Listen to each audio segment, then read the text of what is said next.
In this movie, I'm going to show you how to export MPO Canopus sessions.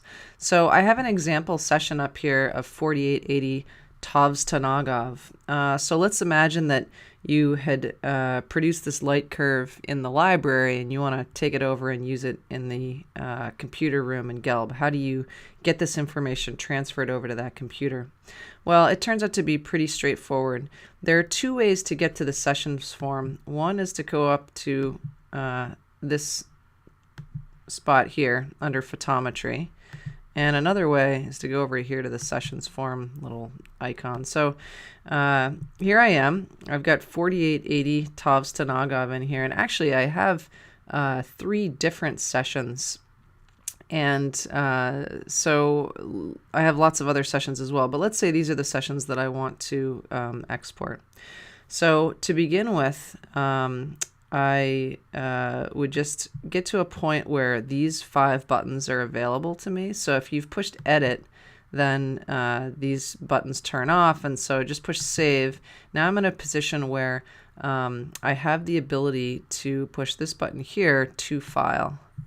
And when I do that, some options come up. I want to use the option Canopus export files. This is going to export something that Canopus can then read and bring in to the program in another location.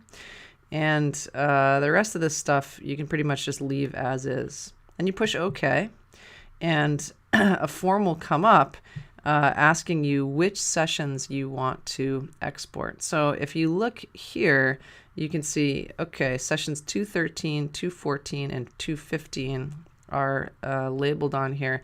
And it looks like I had another session later on, 222. So I'm just going to export all of them at the same time. So I'll click the top one, and then I push Shift and highlight the rest. And then I'm going to say OK. And now I'm going to have an option of where I want to put this stuff. This is fine. I'll put it in this folder here. This is the default folder. And I push OK. And it'll say Session and Observations Exported. All right, now if I can remember where that file was, I can show you what comes up. So I think it was here. Maybe. No.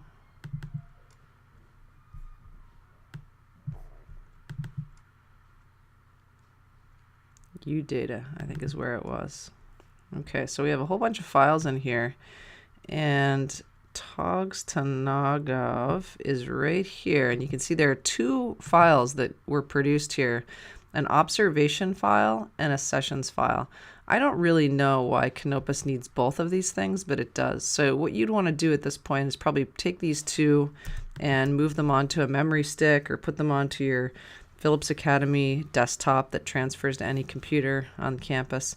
In any event, somehow you have to get these 2 files to the next computer where you want to open them back up again, and if you bring these with you, you can open them back up in Canopus. So I better show you how to do that.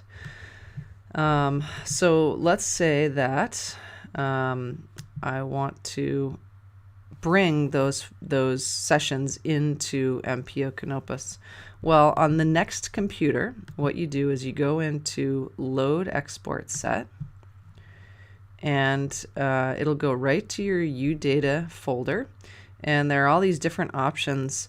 Just for fun, why don't I choose 9983 Rick Feinberg to do something a little bit different.